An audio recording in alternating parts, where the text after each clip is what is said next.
श्याम तुम्हारी जइयो श्याम तुम्हारी जइयो श्याम तुम्हारी जइयो श्याम तुम्हारी जइयो द्रौपदी कर रही चक्र तुम्हारे श्याम तुम्हारी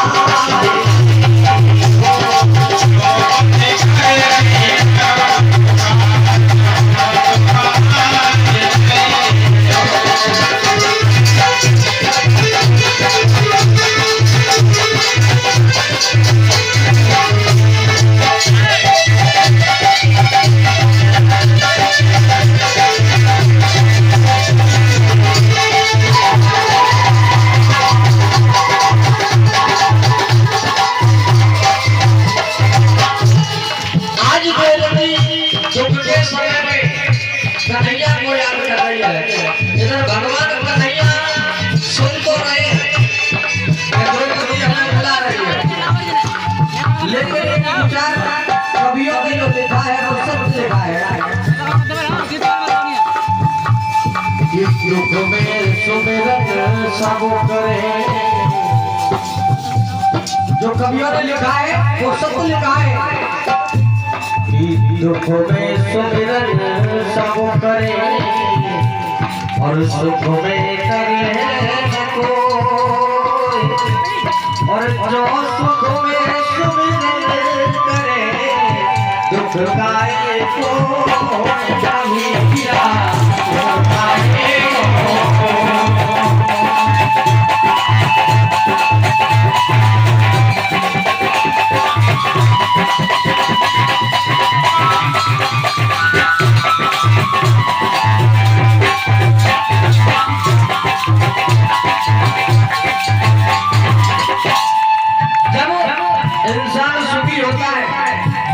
जब उसके पास चार पैसे होते हैं तो परमात्मा को याद नहीं करता, वो फिर अपने बल पर जीवन जीता है। पूजा भी करेगा तो वो भी मतलब से, अगर किसी को खाना खिलाएगा तो उसमें भी कोई ना कोई मतलब होगा, उसका भी कोई कारण होगा। लेकिन जब दुख पड़ेगा तो फिर हिंदू रिश्तेदारों से नहीं कहेगा कि मेरे पास इतना दुख है कि इसे सही करवा दो, फिर परमात्मा से जाके कहता है कि परमात्मा इस दुख को दूर करो। तो परमात्मा हमेशा गिरते हुए को खाता है। लेकिन भैया अगर तुम्हारे पास सुख है फिर भी परमात्मा को भूलना नहीं चाहिए, क्योंकि दुख की घड़ी को यदि तुम झेल सकते हो, जैसे कि हमारे पास सुख है और हम सुख में नहीं उन्हें याद करें फिर दुख ही दुख आना पड़े हमारे ऊपर, तो उस समय हम भगवान को याद करें तो वो बेकार है। क्यों बेकार है? क्योंकि जब तक हम अपने बलबूते से जीते हैं वो समय हमारा व्यर्थ चला जाता है। क्योंकि इस सांस में जितनी बार तुम भगवान का नाम ले सको उतना ही कब है। दुख में सुमिरन सब करे, सुख में करे न कोई, जो सुख में सुमिरन करे दुख गाए कोई कभी किया।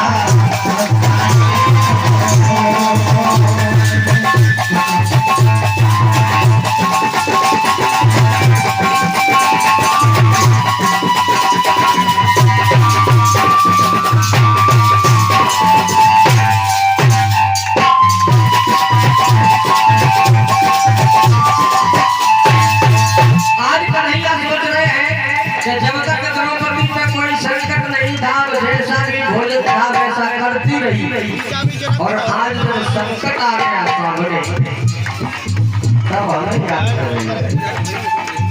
द्रौपदी की एक बार परीक्षा और हुई। भागवत के अंदर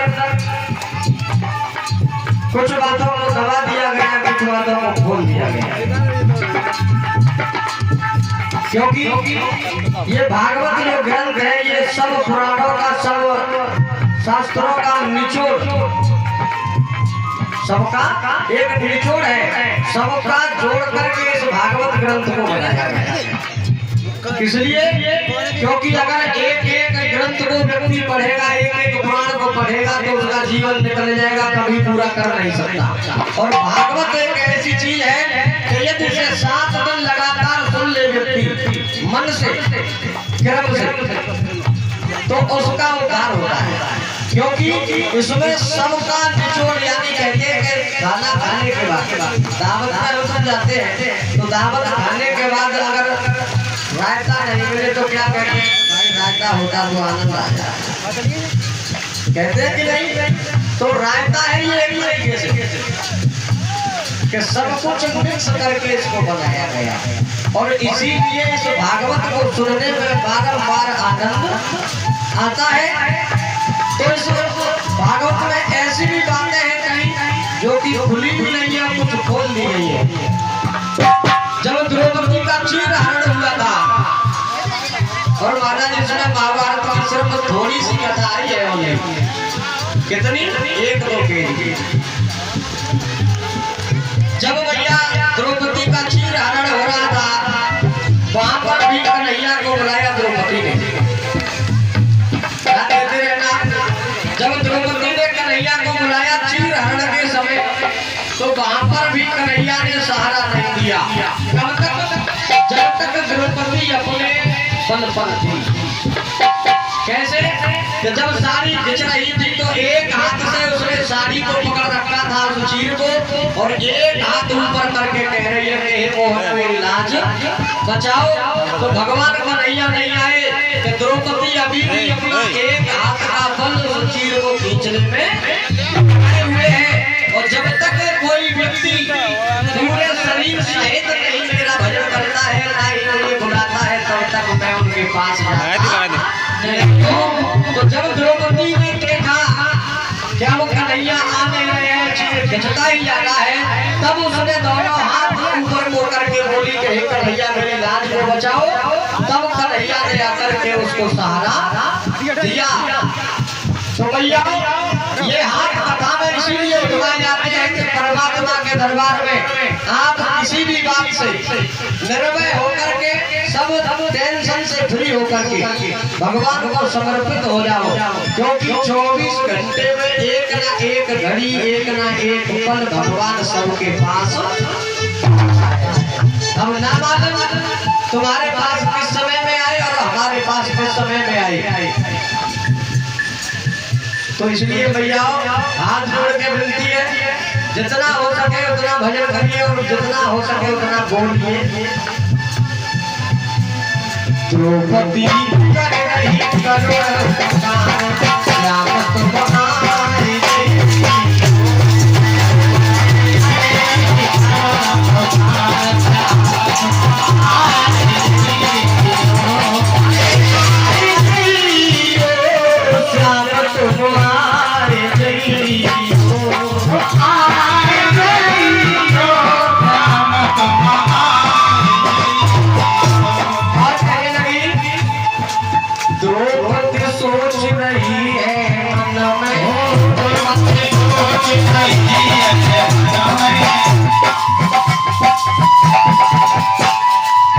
कैसी चिंता आई मन में,